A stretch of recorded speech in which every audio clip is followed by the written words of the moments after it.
বড় হও।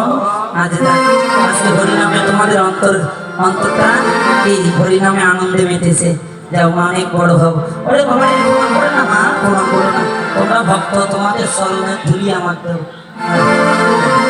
এগুলো এই যে নতুন নয়, আমরা কেউ নতুন নই, বহুদিনের পুরাতন।